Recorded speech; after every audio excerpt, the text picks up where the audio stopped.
Okay.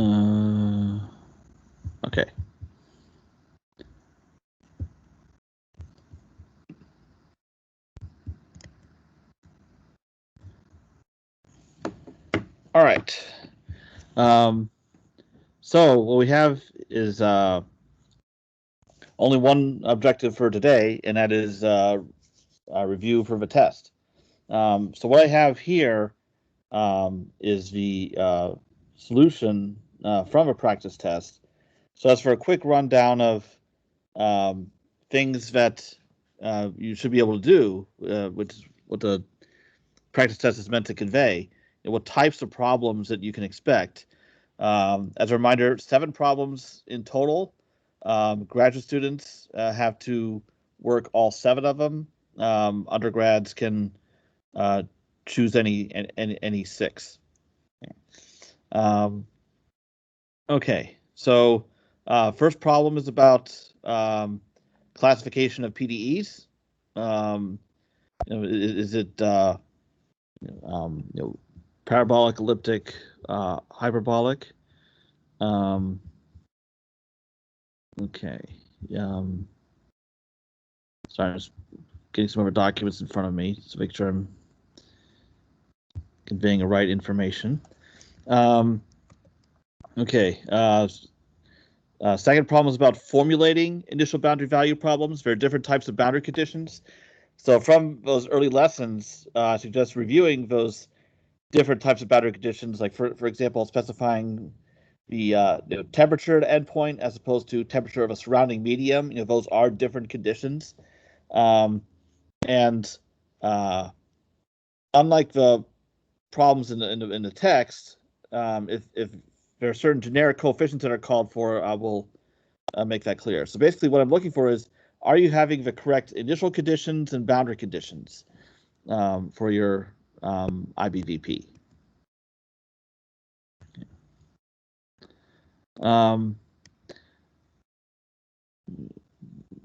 This kind of problem is separation of variables with no added wrinkles. Like here we have the PDE is homogeneous, the boundary conditions are homogeneous, and the so what you do here is take into account the PDE and the boundary conditions, find the right eigenfunctions, x of x. Now, when writing your solution, this is I'm putting this in to help your understanding of a solution. I'm not saying requiring you to write out all of these details. Really, where things start is right here, where you're trying to find out your x of x is going to be of this form, coming from this ODE, and what's the value of lambda that's going to work as far as the boundary conditions are concerned. Now, here the interval I gave is a little different, x between 0 and 2. So x equals 2 is what you plug in for the right boundary condition, and that gives us a slightly different eigenvalue, because normally for problem of this boundary conditions, where these are Dirichlet boundary conditions where you specify the solution at the endpoints, we're accustomed to the interval x going from 0 to 1, and so your eigenvalues are n pi squared. But in general, when it's interval 0 to L, it's n pi over L quantity squared. So then your solution has this form, and then you have to find these coefficients based on the initial data. Now, there's different possibilities with the initial data. Either the initial data might already be a linear combination of your eigenfunctions, which in this problem it is, or if it's not, then the coefficients have to be worked out as integrals. Okay. So, if necessary, I will make clear in the problem statement whether it's okay to leave something in integral form or not, or whether the integral should be worked out. Okay. Oh, I see we have a question in the chat. I have to remember that I don't see the questions in chat unless I look at my phone. Okay. All right. All right. Okay. Actually, this is a problem that we're having right now. Okay. So,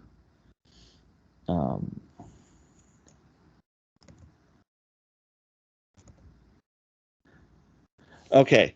And let me zoom in on this a little bit. All right. The question I'm getting from a chat is this supposed to be 4 pi quantity squared, or is a 4 supposed to be supposed to be outside? It actually is supposed to be this, and the reason why is you're having terms corresponding to n equals 2 and n equals 8. So the eigenvalues in that case will be the appropriate values of n times pi divided by 2. So we're going to have 8 pi over 2, that whole thing squared. So that's why it's going to be 4 pi quantity squared in here, as opposed to the 4 being outside.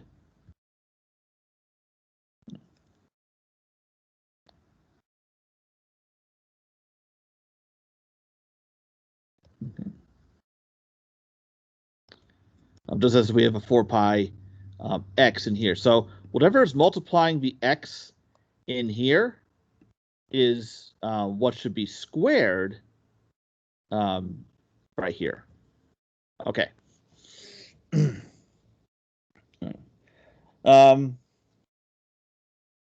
Next kind of problem, non-homogeneous boundary conditions. How do you transform this into an Ibdp that has homogeneous boundary conditions? And that will affect the initial condition, and it may affect the PDE. So the idea is you need to state the Ibdp after being transformed. And as stated, you do not have to solve it. So here we're finding a right transformation for these boundary conditions. Since the boundary values are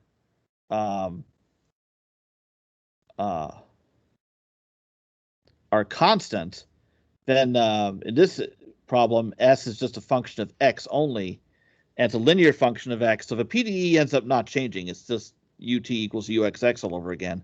Here are the boundary conditions that have 0 on the right-hand side, and here's the modified initial data. But for a problem where the boundary values are time dependent, then you would have this term added on. That would actually be non-zero in that case.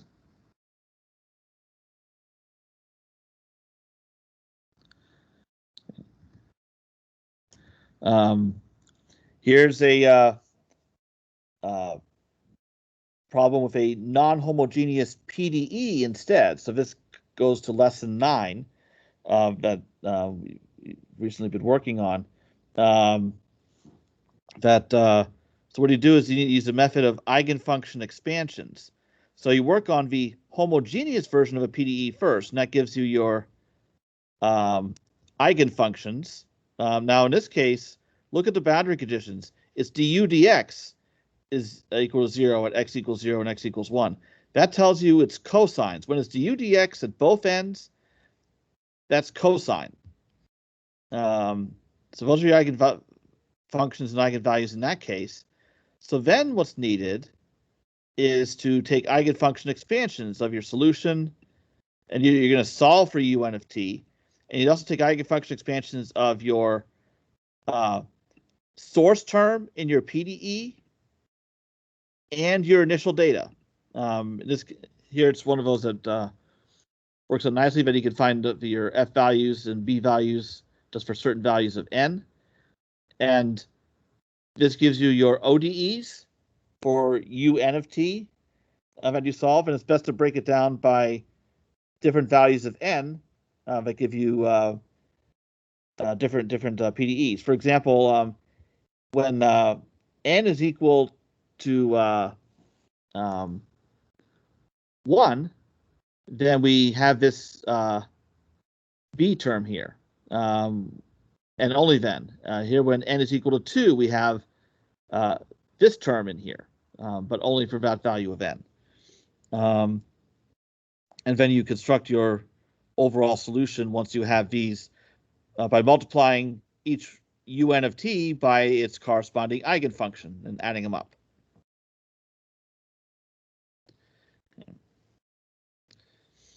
The last two problems deal with lessons 10 and 12, respectively, on getting into Fourier transforms.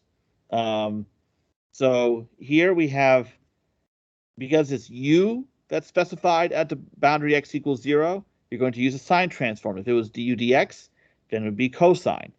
So you use the appropriate rules. So you may be referring to tables in the back of a book, for instance, about certain Fourier transforms. I'd recommend having it handy. If this was an in-class test, then I would be printing something like that out and handing it out. I don't expect people to memorize tables of Fourier transforms. So from transforming both sides of your PDE, you get an ODE. And then, very important, you also transform both sides of your initial condition, because that gives you the initial value of u hat of omega t. So you're solving this ODE. The ODE requires an initial condition, comes from a transform of a PDE's initial condition. So you transform both, and then you can solve this initial value problem for the transform of your solution. And in this problem, that's just what's given here.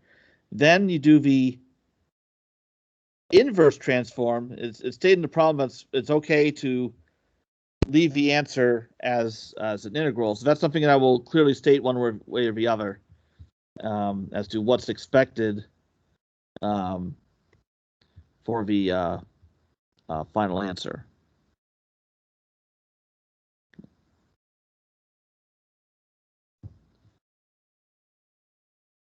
Okay. Last problem. Also a Fourier transform problem. Here, because x is going from minus infinity to infinity, that is a Cauchy problem. So you use the Fourier transforms as opposed to Fourier sine or Fourier cosine. So you use the appropriate rules for that. Again, you're transforming the initial data.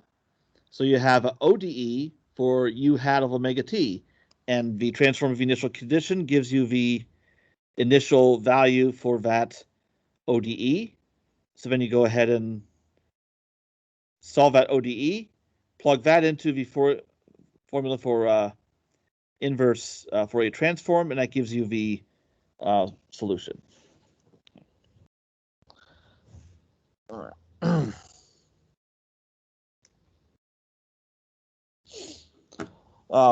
Since you would have the time, because this test is going to be posted on Wednesday, there will not be class on Wednesday.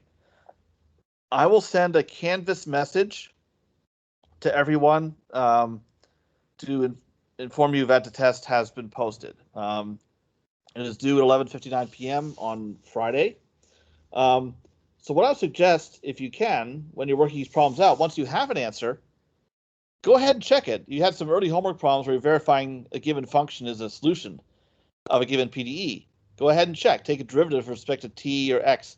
Does it satisfy the PDE? Plug in t equals 0. Does it satisfy the initial condition? Plug in, enforce the boundary conditions. Does it satisfy them? So that could be a good way to smoke out any minor mistakes, like sign mistakes and such. Okay. Does anyone have any questions about these problems?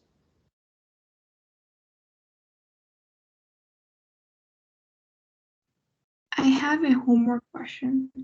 Okay, that's fine too. Chapter 11, problem 5. Okay. I'm going to unshare and reshare.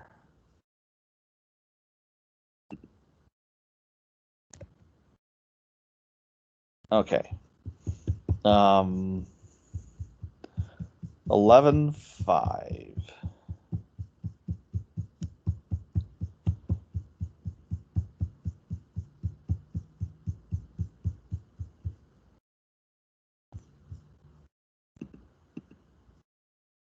Okay. What's your question about this problem? How do we find the absolute value? Isn't it just the positive? Okay. It's not when it's not when it's a complex number. Okay, so the absolute value, also known as modulus of a complex number, is square root of real part squared plus imaginary part squared.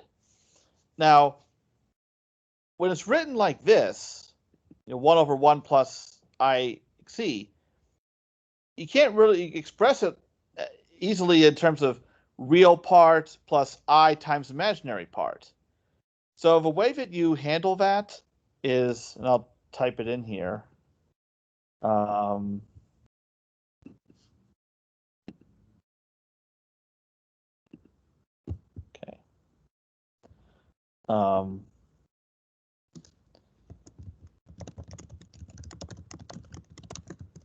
Okay. If you multiply and divide by the conjugate of a denominator. Now, here we have 1 plus IXC. The conjugate of that is 1 minus IXC. Because anytime you have a complex number, if you multiply it by its own conjugate, the result is always real, and it's actually equal to the modulus or absolute value squared. So what you can do is, if you multiply and divide by the conjugate of a denominator, the denominator will become a real number. And then you'll have a complex number up top, but at least that way you can pick out, here have a real part and imaginary part. And so the absolute value of a plus ib is equal to square root of a squared plus b squared. So this is the absolute value definition you're using here.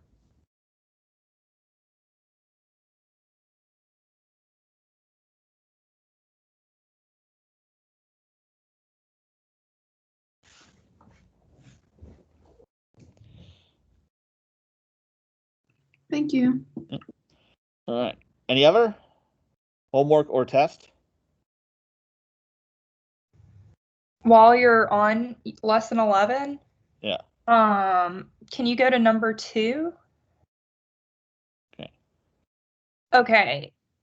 So I guess I don't know exactly what to ask. I just wrote down hints, but I guess, are we just like straight up differentiating, and then I don't know. It's just saying show that if we differentiate the Fourier series expansion, which I'm assuming, like looking back at 11.3, I think that is the Fourier series expansion. Yeah. Of the sawtooth wave term by term, we arrive at an infinite series that clearly does not represent the derivative of the sawtooth wave. Okay. So here, so I need to explain to you what is it you're supposed to look for? Like, what would you expect a derivative to be? All right. So if I go to that example, okay. So here's your sawtooth function. That looks like this. So on each interval, like on this interval right here, wait, it's just x, y equals x. Anywhere else, it's going to be also x, except like shifted up or down accordingly. What's the derivative of this? Just a constant. Yeah, but it's y equals x. So okay, sorry, 1.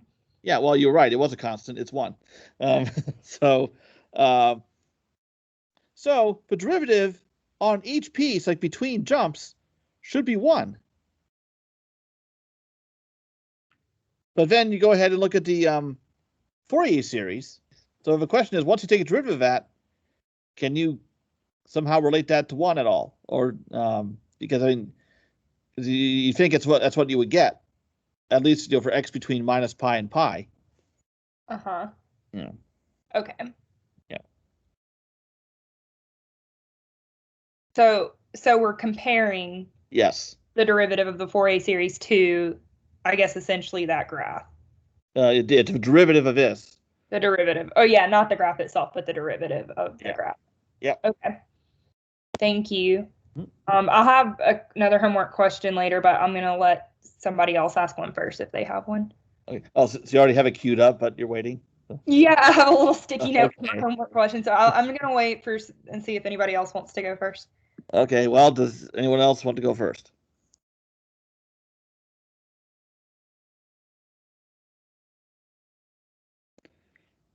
We're definitely doing well on time.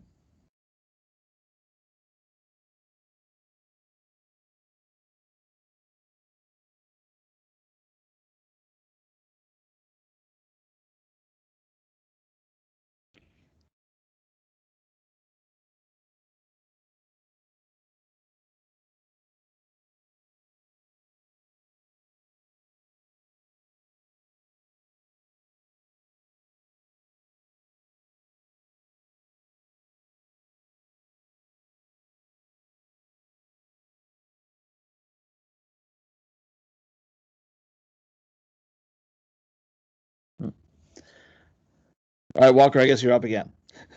Okay, great. So on 10.3, if you'll scroll to there,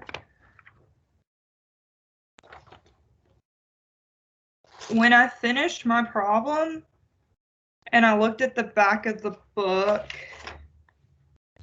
I had a slightly different answer, and I don't know if I just got mixed up in doing my transforms or if the book was potentially wrong. I don't know.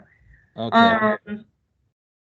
But the solution I got versus the back of the book, I didn't have the 2 over pi in front of the integral, and I also had some alpha squared terms in there, and they're, I guess, assuming alpha squared is 1. But other than that, what'd you say?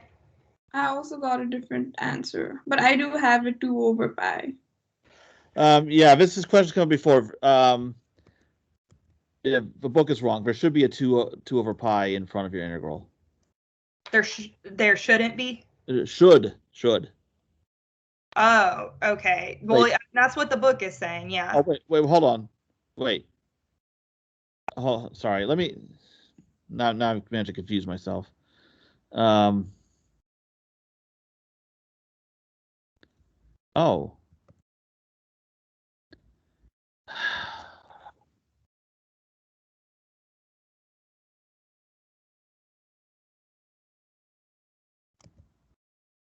Wait a minute.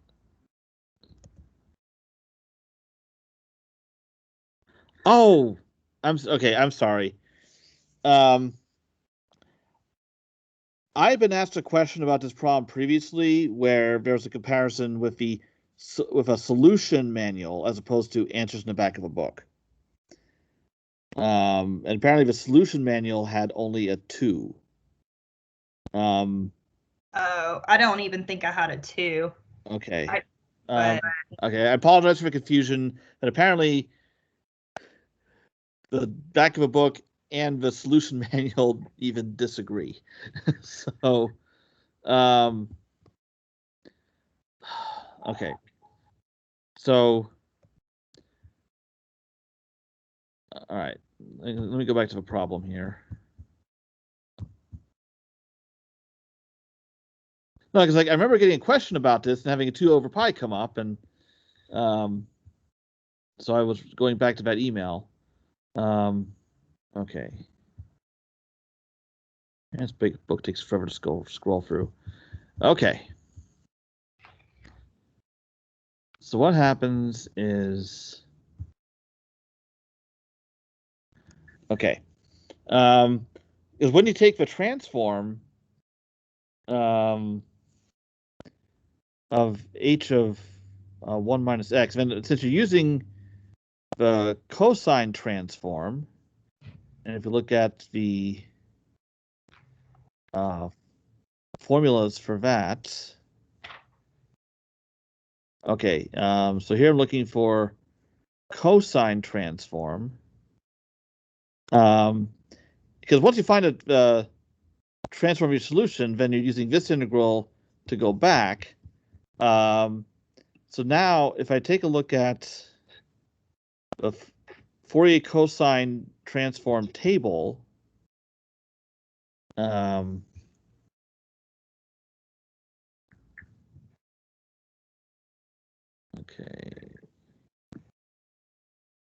sine, Fourier cosine.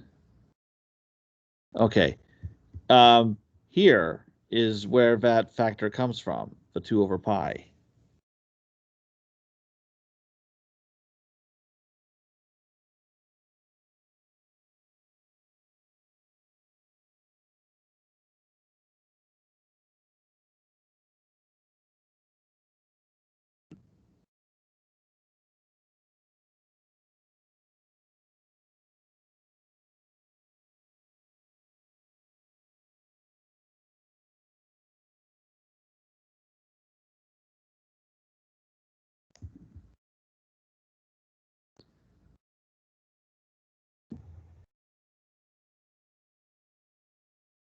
So there should be a... Yes, there should be a 2 over pi. Okay. Yeah, so, because notice in that transform of the initial data, you have 2 over pi omega times sine of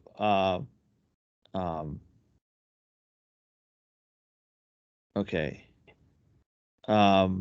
times sine of a omega. So that factor 2 over pi omega out front in the transform of Heaviside function is what shows up here in the final answer. Oh, I don't think I just plugged back in all the pieces correctly. Oh, okay. I think I got the I got this piece, I guess the rest of it. And then I put on that sine omega x. Okay. But I don't have a sine omega x. I only have sine omega. Okay. Oh, hold on. Okay.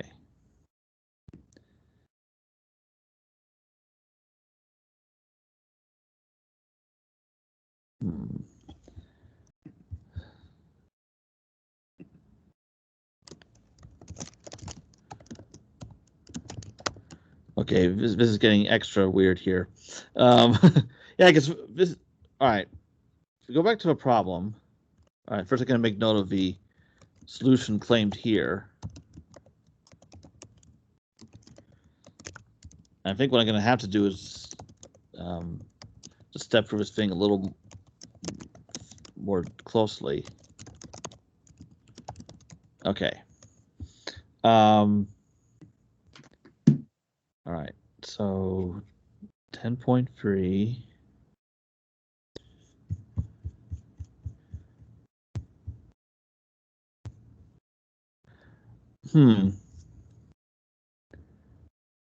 Okay, because it's UX, that calls for cosine transform, and you have a 0 for a boundary value, so then your ODE is the time derivative of your transform would be equal to minus omega squared times itself with an initial condition that comes from the transform of your Heaviside function. And so that's where you have 2 over pi omega times sine omega comes in. So then you go ahead and solve that ODE. for u hat of omega t, and that's where you get your decaying exponential.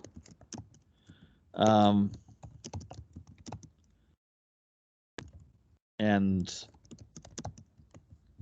I'm going to look that up in the table again, just to make sure I have that, or the transform table. Okay, for cosine transform.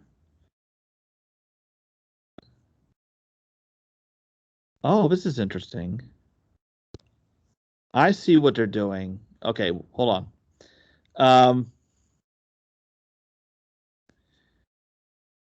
So transform of Heaviside function. Okay, 2 over pi omega sine. In this case, in this problem, a is equal to 1, so just sine omega.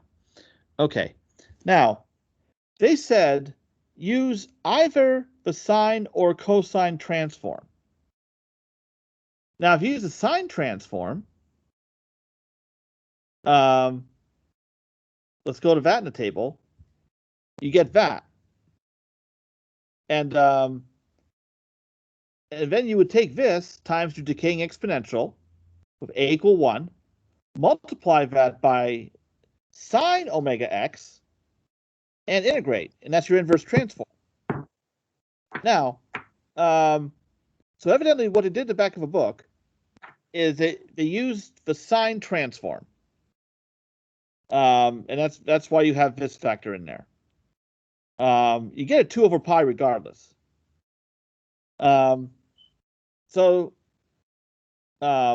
Whereas if you are using the cosine transform, instead of this part in square brackets, you would have the sine omega, and then all of that's multiplied by cosine omega x. And I assume, should I leave it, that's what you had? Yes. Okay, that is correct. Now, I'm a little puzzled as to why they would say use either the cosine or sine transform, unless I interpret it as you're supposed to choose which one based on the boundary condition. Because if you have this kind of boundary condition, du dx is specified at x equals 0, then it doesn't really make sense to use the sine transform. You should use a cosine. So I'm not really sure what they were thinking there.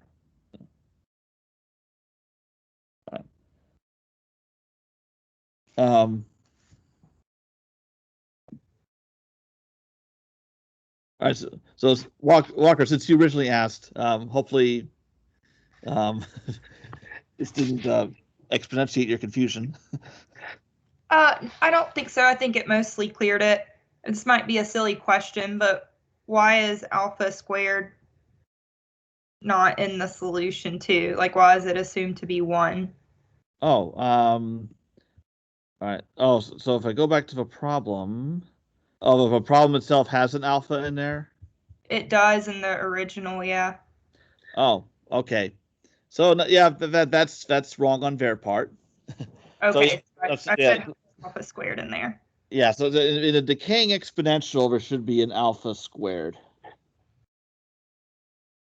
So to be clear, everything is right in the back of the book but the alpha squared.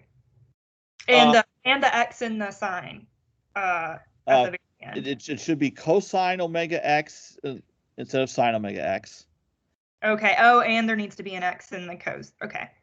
Got it. Honestly, there's a lot wrong with that solution, but the 2 over pi is not one of them. Okay. Yes. Well, no, that actually clears a lot up. So thank you. All right. Always fun banging your head comparing your solution to the back, huh? My high school calculus teacher told me that the way these problems in the back of a book are worked out is that the authors has their graduate students work them out, and then they go to a bar, and there you go. Sounds right. It's pretty good. Okay. More questions, and I wouldn't blame you if anyone still had questions about this one.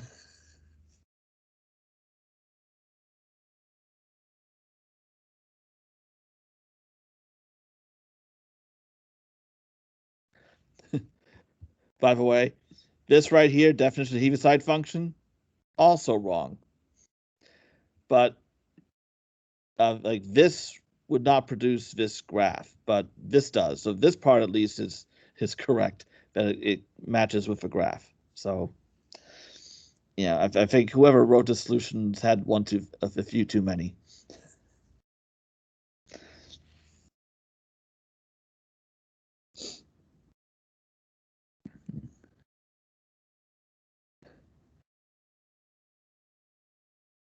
So any further questions about homework problems or the test?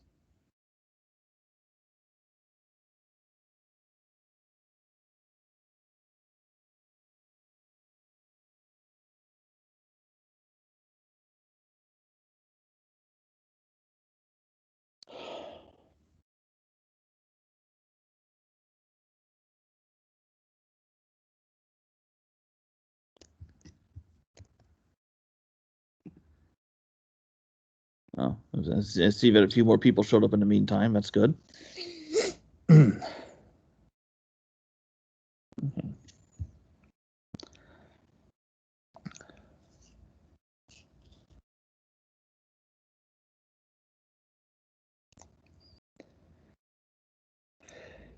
Yeah, I think that after that last problem, most of you are like, okay, that's it. I'm out.